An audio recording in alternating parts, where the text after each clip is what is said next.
এই দেখেন আমরা 18 জন উত্তরপ্রদেশে কাজে এসেছিলাম, ফেরির কাজ, চুলের ফেরি, ঠিক আছে। আমাদেরকে এখানকার পুলিশ বাংলাদেশি বলে আটক করেছিল, 4 দিন থানায় ভরে রেখেছিল। উত্তরপ্রদেশে পুলিশের হাতে আটক 18 জন বাঙালি ফেরিওয়ালা। বিধায়ক হুমায়ুন কবির ও মুর্শিদাবাদ পুলিশের সহযোগিতায় 18 জন মুর্শিদাবাদের শ্রমিককে উদ্ধার করা হয়েছে বলে জানান বিধায়ক হুমায়ুন কবির। বাংলা ভাষায় কথা বলায় বাংলাদেশি সন্দেহে মুর্শিদাবাদের 18 জন ফেরিওয়ালা হেনস্থার শিকার হয়েছে বলে অভিযোগ। উত্তরপ্রদেশের বস্তি জেলায় কাজে গিয়ে সেখানে তারা ঘুরে ঘুরে শিশুদের প্লাস্টিকের খেলনা ও গৃহস্থলীর সরঞ্জাম বিক্রি করতেন। থাকতেন নগর থানা এলাকার একটি ভাড়া বাড়িতে।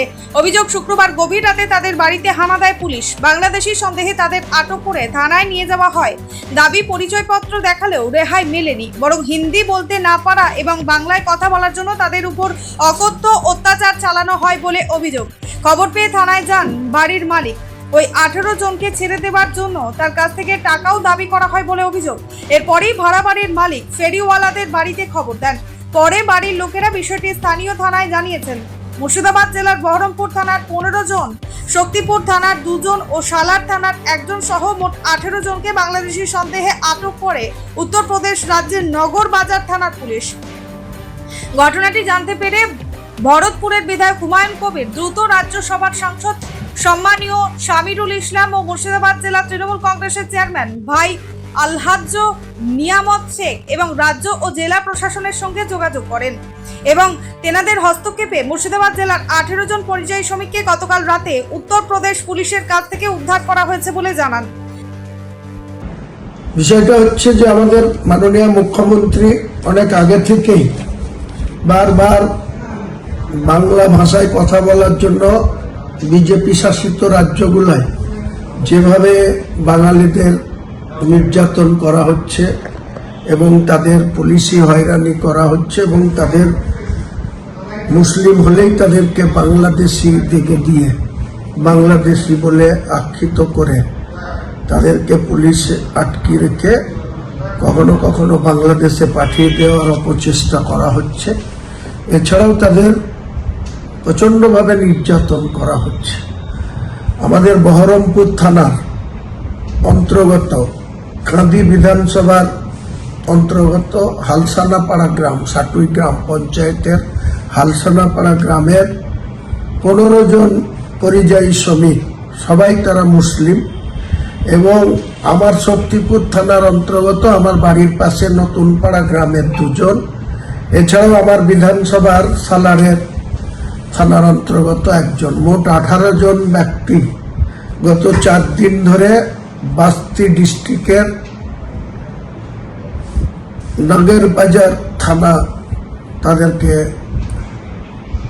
আটকে রেখেছিল বিনা কারণে। শুধুমাত্র তারা হকারি করে ওখানে গিয়ে রুটি রোজগারের জন্য, বাড়ির রুটি রোজগারের জন্য তারা ওইখানে এত দূর থেকে গিয়ে তারা নগর বাজার থানা এলাকায় পুলিশ স্টেশন তাদেরকে আটকায়, 4 দিন ধরে আটকে রাখে। তারপরে আমি আমাদের রাজ্যের মাননীয় মুখ্যমন্ত্রী, তাছাড়া আমাদের যে শামিরুল ইসলাম সাহেব, তার কাছেও আমরা দৃষ্টি আকর্ষণ করি এবং মেল করি রাজ্যের ডিজিপি এবং জেলার পুলিশ সুপার, সবাইকেই অবগত করার পর গতকাল রাত্রে 8টার সময় তাদেরকে 18 জনকেই ওখানকার প্রশাসন রিলিজ করে দিয়েছে। তারা আর ওখানে থাকতে চাইছে না, তারা আজকেই রাত্রে ট্রেন ধরবে। সবাই তারা নিজের নিজের এলাকায় ফেরত আসছে। বহরমপুর থানার হালসানাপাড়া গ্রামের 15 জন, শক্তিপুর থানার 2 জন, সালার থানার 1 জন, মোট 18 জন পরিযায়ী শ্রমিক তারা আসছে। তারা নিশ্চয়ই আমাদের মুখ্যমন্ত্রীর শ্রমশ্রী যে প্রকল্প 5,000 টাকা করে প্রতি মাসে তাদের যে অনুদান দেওয়ার কথা ঘোষণা করেছে, নিশ্চয়ই তারা আগামী দিনে পোর্টালের মাধ্যমে অ্যাপ্লিকেশন করে যাতে রাজ্য সরকারের মুখ্যমন্ত্রীর এই শ্রমশ্রী প্রকল্পের অনুদান পায় এবং এছাড়াও তারা এখানে যাতে কাজ করে ঠিকঠাক করে তাদের সংসার চালাতে পারে, সে ব্যাপারেও আমরা নিশ্চয়ই নিজের নিজের এলাকায়, যেহেতু 15 জনই ছিল কাঁদি বিধানসভার অন্তর্গত হালসানাপাড়া গ্রামের বাসিন্দা।